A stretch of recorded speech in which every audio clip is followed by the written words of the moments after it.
What's up guys? On this particular video, I'm going to teach you a card trick that is truly uplifting. Believe me, you want to stick around for that.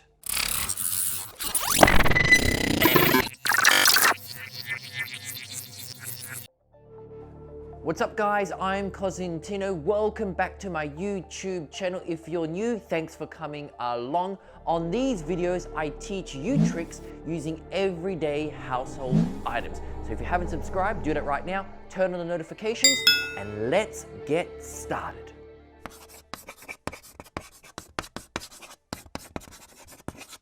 All right, George, you are back. Back by popular demand to help me out with this next trick. George, we're going to do a card trick. I know you love card tricks. George is actually a magician in training, isn't that correct? I didn't pay him to say that. He really is. He really is. Okay, George, you have no idea what's about to take place, but let me show you and everybody else that all the cards in this pack are completely different. That's important. Now, George will give the cards a little shuffle. Now, 52 cards in a pack, you know that. Choose any number between 1 and 52. 9. Okay. We're going to count down 9 cards from the shuffled pack. So come down with me. 9 cards. Here we go. 1, 2, 3, 4, 5, 6, 7, 8. You want to change your mind? No? Okay, so the 9th card is the king. You could have had any of these cards. That's okay. And of course, if you'd been on number 8, that would be your card, the 9 of clubs. But you chose the king. Okay. So I want you to watch this very closely. Come up here with me. All right, here we go. Watch this. I'm holding up the card, but look what happens, George. Look. Start to levitate. I'm going to take that card out. See it there. And watch it go back down. Look. Slowly. Slowly. Back up, back up. Look, look, look, look, look. Nothing above. And back down. Just like that. There you have it. Okay, now before you start the trick, there's a little bit of arts and craft that you need to do. And there's some items you require from around the house. You need a pack of cards. Good. Grab a pack of cards, that's what you need. You also need some scissors. Yes, grab some scissors right now. You also need, what do we need next? Let me see. You need tape. Yes, grab the tape right now. And the last thing you need is, a piece of plastic. Yes, grab that right now. Meet me back here and let's get started. Okay, so you've got all your equipment. It's time to actually make the gimmick. Okay, so George is going to help me for this. We haven't done this before. This is brand new. George, you're going to help me and we're going to do this together. So you have your pack of cards. You just choose any card that you like. We've chosen the king and we've actually chosen the ace. So you take them out of the pack and what you have is a piece of plastic. Now this piece of plastic, I actually took this from a takeaway store. So for example, when you buy takeaway food, you get those plastic lids, plastic containers. I took them out and I actually cut a piece of plastic. Now, you're asking how long, how thick? It is the length of a playing card, just like that. It is the length of a playing card, but slightly longer, just slightly, because you want to be able to get your hands and your fingers on the actual edge. Not too long, because if it's too long, it flashes or it gets exposed. People can actually see it. So it's pretty much the length of a playing card and a little bit longer, okay, George? So you cut your piece of plastic and it's about 1 centimeter thick, the length of a playing card. You grab a piece of tape and what you do is you attach the tape to the plastic, just like that, okay? Then you take it and you place it in the center of the card, in the center of the card. Now, you'll notice there's some excess tape.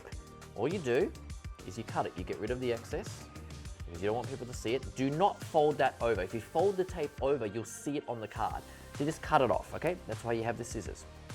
Now, George, if your hands are too small, what you can actually do, instead of placing the plastic this way, you can turn it and place it the other way. Now, of course, you've got far too much edge here now, so you'll need to cut that off, okay? But for me and for George, it is fine, so we're going to place it the long ways. It doesn't really matter. If your hands are too small, don't worry, okay? So you place it on like so.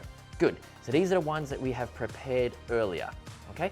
You'll notice on George's, he's got a little bit of a flap there. You can see it just hanging over a little bit and at the top. That's going to make it really easy. Okay, so your card is prepared. What you do is you place your card on top. Remember, that's the one with the actual plastic. It's on top. Now you're going to perform the shuffle, the moves that I taught earlier in my tutorials. So if you haven't seen those tutorials, you need to go back and understand how the shuffle works. But very, very quickly, the card is placed on top with the plastic and you're going to shuffle it into your hand. It falls into your left hand and you place the other cards on top. And the reason why you do that is it gets your card to the bottom of the pack. Once again, for more detailed tutorial, go back and watch the other videos on how to actually shuffle cards. Now you ask for a number off your audience member. They can give you any number, it really doesn't matter. And you're going to perform a move called the glide. Once again, for more detailed tutorial, go back and watch my video on the glide, okay? So the card is on the bottom, you push it back, that's the glide move. You ask for a number, you said 9, you count down 9 cards, 1, 2, 3, 4. Can you see I'm holding back the card? What are we up to? 4, 5, 6, 7, 8, and then you bring into position the 9th card. That means you've landed on your selected card. Okay, this is important because it looks like the audience member has got a free choice of any one of the cards. And that's what you want it to look like. Like they could have had any card, because if they could have any card, you could make any card float. That's important, it feels free. But of course, it's your forced card. Okay, so now, George, you've got yours here. We've landed on the card you wanted to select. You say, you could have gone a little bit further and been on the 9. I'm going to use this card as my base. George, you take 1, 2, use it as your base. Follow along with me. I'm going to use it as my base and I'm going to place my card on top. Now, really important, you're going to grip the plastic between your 2 fingers and the fleshy part of your thumb, okay? So your 2 fingers, George, yep. If you can, put it with your 2 fingers. So oh, you're left-handed, that's right. I forgot George is left-handed. So if it's in your left hand, it's going to be between your 2 fingers, just here, and the fleshy part of your thumb, okay? Much easier for me to do it like that. And it looks like this. This is what it's going to look like. When you squeeze it, the card pops up. That's the exposed view, okay? Obviously don't do that, but that's what it looks like. Now, a couple of things here, George, as you're practicing. Don't move your hand too much. If you move it really quickly and too much, it's very obvious, it doesn't look natural, and you're seeing too much of this, too much flexing. So you do not want to do that. Okay, so don't flex it too much, be casual. Now, the reason for the card, it does 2 things. First off, it creates a better illusion. It's kind of like, well, there can't be anything underneath the card because there's another card there. It also gives you a little boost. I need a little boost. What I mean by boost is, by pushing up that card, it allows you to grip the plastic a little bit better, grab hold of it. Do you agree with that, George? So it allows you to grab hold of it and then push up, okay? It also distracts the audience. It makes it look like the card is helping to lift it and raise it. Okay, so give me a look, George, show us. So you're starting from underneath. Good, you're giving it a little push, a little boost, fantastic. You pull it out, you use that card to wave over the top. Good, that's good. Great, and you can make it go back down if you like. Great. So you need to work on the moves, being really gentle, making it lift, making it fall, trying not to move your hands too much, being really gentle, trying not to bump it or knock it, using this to make it look like it's floating, and keeping your hands as natural and as soft as you can. Good job, George. That's good, you've got a good float there. So, really key point, make sure you've got a nice little edge here and here, because like with yours, George, if you have a nice little edge, it's far easier to actually grab. Place the card in between your 2 fingers and your thumb, the fleshy part. Have your other card underneath, George.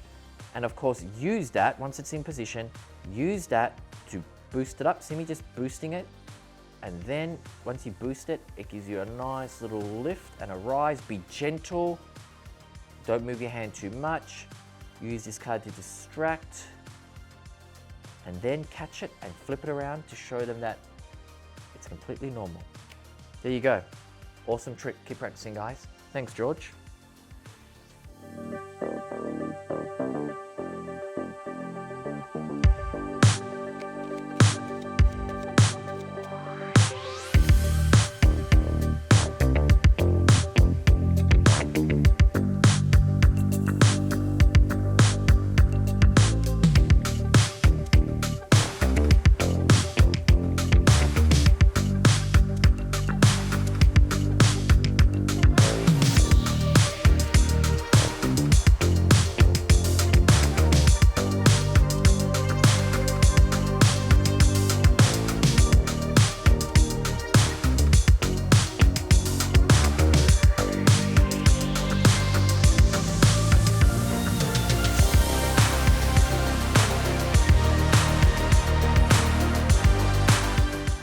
And there you have it, a beautiful magic trick. When it's done right, it truly is baffling. Practice in front of a mirror, film yourself, watch it back, get your angles right, and have lots of fun. Until next week, thank you so much, and see you all very soon.